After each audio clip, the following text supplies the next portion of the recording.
Du haut des cieux, descendirent des entités inconnues, venues guider l'humanité sans toutefois intervenir. Pourtant, fascinés par la beauté des femmes humaines, ils trahirent leur dessein initial et engendrèrent les géants. En ces jours-là, moi, Enoch, j'étais déjà un vieil homme. Ma vie se déroulait dans une profonde méditation. Ce matin-là, j'étais assis sur un grand rocher de la vallée, contemplant l'horizon. La terre souffrait, quelque chose s'était rompu, et je le sentais clairement dans ma poitrine. Mon fils Mathusalem faisait confiance à mes pressentiments et comprenait bien mon silence. Je percevais son inquiétude grandir à mesure que l'air devenait plus lourd. Bien que mon cœur pressentît le danger, je décidai de ne pas alarmer encore les villageois. Je demandais seulement à Mathusalem de partager, avec ceux qui voudraient l'entendre, l'importance de rester unis et vigilants. Loin du village s'élevait le sommet du mont Hermon, une terre haute et inaccessible aux hommes. C'est là que vivaient ceux qui étaient descendus du firmament en des jours depuis longtemps oubliés. Ceux qui les avaient vus racontaient qu'ils avaient la peau pâle et douce, des corps alliant force et grâce. Leurs visages ressemblaient à ceux des humains, mais quelque chose en eux différait, une beauté étrange, venue d'ailleurs. Parmi ceux qui étaient descendus du ciel se trouvaient Semeyaza et Azazel, qui, depuis les hauteurs, observaient la marche des hommes. Semeyaza avait avoué à Azazel que les femmes humaines éveillaient en lui un désir mystérieux. Bien qu'elles ne fussent pas de son monde, elles possédaient une lumière capable d'attirer son âme. Azazel, troublé par ces paroles, ressentit aussi une nouvelle curiosité. Il savait pourtant qu'il devait rester prudent, car les humains étaient encore des créatures rudimentaires et leur rôle se limitait à les surveiller. Mais Semeyaza en avait assez de contempler en silence depuis l'éternité. Ayant vu tant de souffrances humaines, il se demandait s'il ne devait pas intervenir pour alléger leur peine. Azazel avait longtemps réfléchi à la possibilité de partager avec l'humanité des connaissances capables de tout transformer, tout en comprenant que ce n'était pas le savoir en lui-même qui les rendrait dignes, mais l'usage qu'ils en feraient.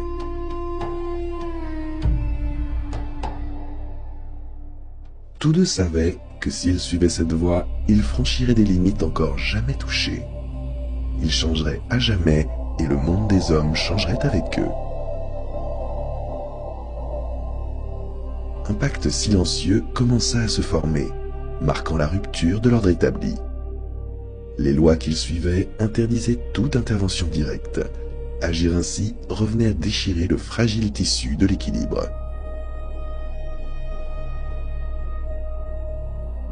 À ce moment précis, un léger frémissement parcourut la terre, comme un ancien soupir, comme si le monde se souvenait qu'une loi oubliée était sur le point d'être violée.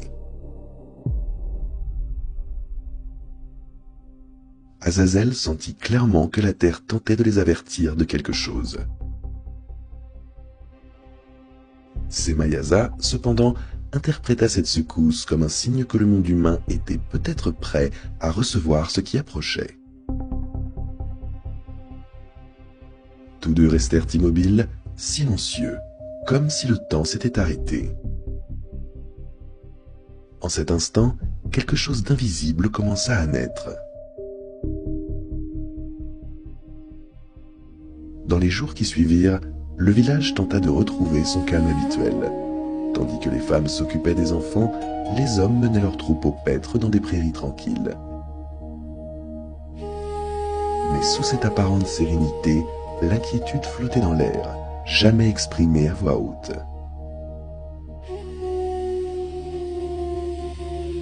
Chacun cherchait dans mon regard un signe de paix, bien que je ne la possédasse pas moi-même. Les yeux de Nahama, d'ordinaire lumineux, laissaient paraître une ombre d'inquiétude.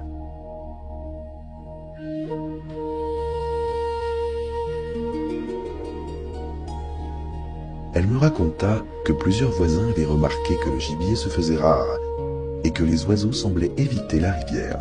Elle se demandait s'ils fuyaient quelque chose. Pensif, je lui répondis que la nature était sage et cherchait à nous dire quelque chose, que nous devions rester attentifs. Au fil des jours, mon sommeil devint agité. Des visions floues m'enveloppaient, de grandes silhouettes silencieuses me regardant depuis un lieu que je ne pouvais nommer.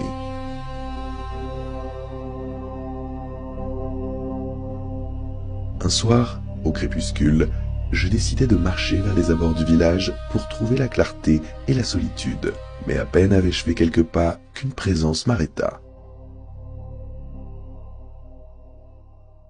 Devant moi, au milieu du sentier, entre les arbres, se tenait une créature que je n'avais jamais vue.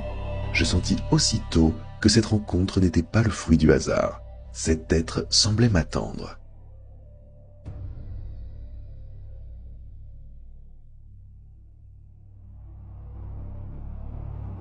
Je lui parlais doucement, lui demandant d'où il venait et pourquoi il se trouvait là. Suivant son regard, intrigué, je levai les yeux, et ce que je vis fit battre mon cœur plus vite.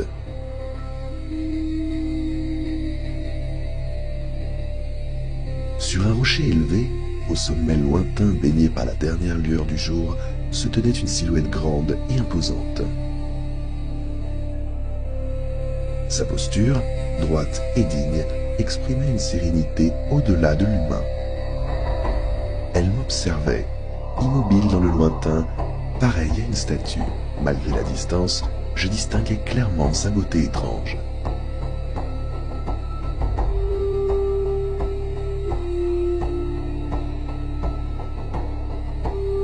Un frisson parcourut mon corps.